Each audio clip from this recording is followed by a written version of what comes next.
കണ്ണൂരിൽ പോലീസ് കസ്റ്റഡിയിൽ നിന്ന് രക്ഷപ്പെട്ട കുപ്രസിദ്ധ മോഷ്ടാവ് പോലീസിന്റെ പിടിയിലായി. തീവെട്ടി ബാബു എന്ന ബാബുവാണ് പിടിയിലായത്. അരുൺ പൂപ്പറമ്പ് ചേരുന്നുണ്ട് കണ്ണൂരിൽ നിന്ന് വിവരങ്ങളുമായി. അരുൺ, ഇയാളെ എവിടെ നിന്നാണ് പിടികൂടിയത്?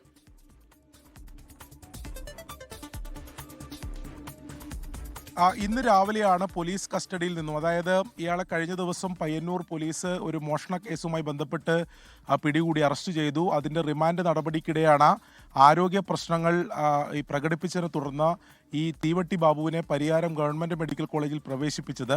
തുടർന്ന് ഇന്ന് രാവിലെ പോലീസിൻ്റെയും അതോടൊപ്പം ആശുപത്രി ജീവനക്കാരുടെയും കണ്ണു വെട്ടിച്ച് ഇയാൾ ആശുപത്രിയിൽ നിന്ന് രക്ഷപ്പെടുകയായിരുന്നു. അതിൻ്റെ CCTV ദൃശ്യങ്ങൾ ഉൾപ്പെടെ ഇപ്പോൾ പുറത്തു വന്നിട്ടുണ്ട്. അതിനുശേഷം പോലീസ് വിവിധ സംഘങ്ങളായി തിരിഞ്ഞുകൊണ്ട് ഇയാളെ പിടികൂടുന്നതിന് വേണ്ടിയിട്ടുള്ള ശ്രമങ്ങൾ നടത്തി വരികയായിരുന്നു. പരിയാരം എംബേറ്റിൽ വെച്ചാണ്, ഈ മെഡിക്കൽ കോളേജിന് തന്നെ സമീപത്തുള്ളൊരു പ്രദേശത്ത് വെച്ചാണ് ഇയാളെ പിടികൂടിയത്. അവിടെ ഒരു സ്പോർട്സ് ക്ലബിൻ്റെ ശുചിമുറിയിൽ അവിടെ ഒളിച്ചു നിൽക്കുകയായിരുന്നു ഇയാൾ. അങ്ങനെ പോലീസിന് അതിൽ കൃത്യമായൊരു വിവരം ലഭിച്ചു. തുടർന്നാണ് അവിടെ എത്തി ഈ തീവട്ടി ബാബുവിനെ പോലീസ് പിടികൂടിയിട്ടുള്ളത്. ഇയാൾ കുപ്രസിദ്ധ മോഷ്ടാവാണ്.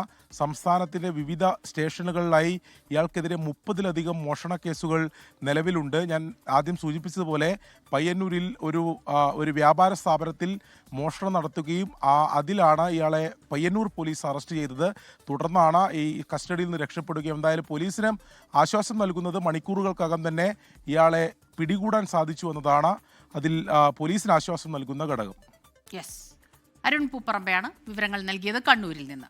ലോകത്തെവിടെയായാലും ഏത് സമയത്തും 24 വാർത്തകളും ഓഗ്മെന്റഡ് റിയാലിറ്റി പാക്കേജുകളും എക്സ്പ്ലെയിനറുകളും വിശദമായി കാണാൻ ഞങ്ങളുടെ YouTube ചാനൽ നിങ്ങൾക്ക് സബ്സ്ക്രൈബ് ചെയ്യാം.